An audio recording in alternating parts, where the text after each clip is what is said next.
আসসালামু আলাইকুম প্রিয় দর্শক, আশা করি আল্লাহর রহমতে সবাই ভালো আছেন। আজকের এই ভিডিওতে আমরা জানব কিভাবে এক সময়ের গাইডেড জাতি, নবী ও রসুলের উত্তরসূরি ইহুদি জাতি কোরআনের ভাষায় অভিশপ্ত জাতিতে পরিণত হল।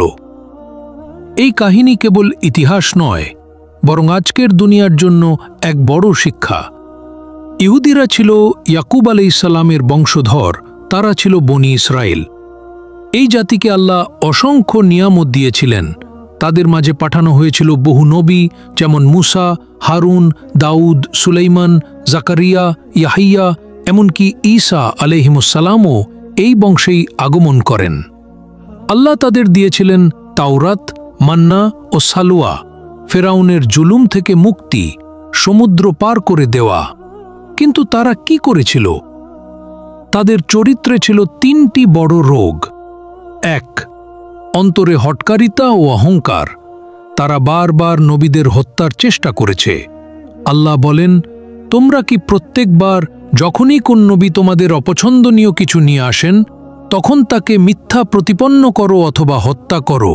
আল্লাহর আদেশের সঙ্গে চাতুরি, যেমন শনিবার মাছ ধরার নিষেধ ছিল, তারা এক চাতুরির মাধ্যমে মাছ ধরত, কিন্তু বলতো, আমরা তো নিষেধ ভাঙিনি। এর জবাবে আল্লাহ বললেন, তাদেরকে বানিয়ে দিলাম নিচু ও অভিশপ্ত বানর। ৩. তাওরাত পরিবর্তন ও বিকৃতি। তারা আল্লাহর কিতাবে পরিবর্তন আনে, নিজেরা সুবিধামতো ফতুয়া দেয়।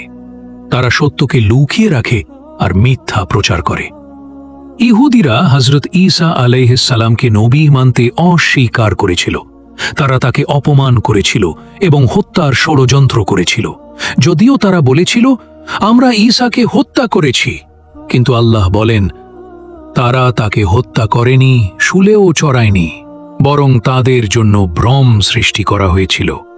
এরপর আল্লাহ তাদের উপর পাঠালেন লানত, অভিশাপ, আর তাদের হৃদয় কঠিন হয়ে গেল।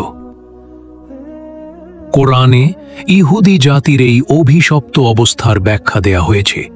যাদের উপর আমার গজব নাজিল হয়েছে এবং যারা পথভ্রষ্ট হয়েছে, তারা সেই অভিশপ্ত জাতি।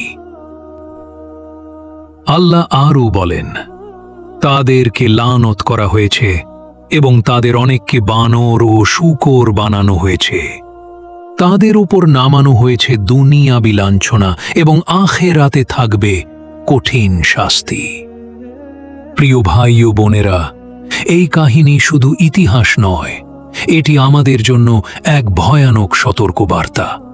যদি আমরা আল্লাহর আদেশ না মানি, কোরআনের শিক্ষায় না চলি, তাহলে আমরাও সেই পথেই চলব যা অভিশপ্ত জাতিকে নিয়ে গেছে ধ্বংসের দিকে।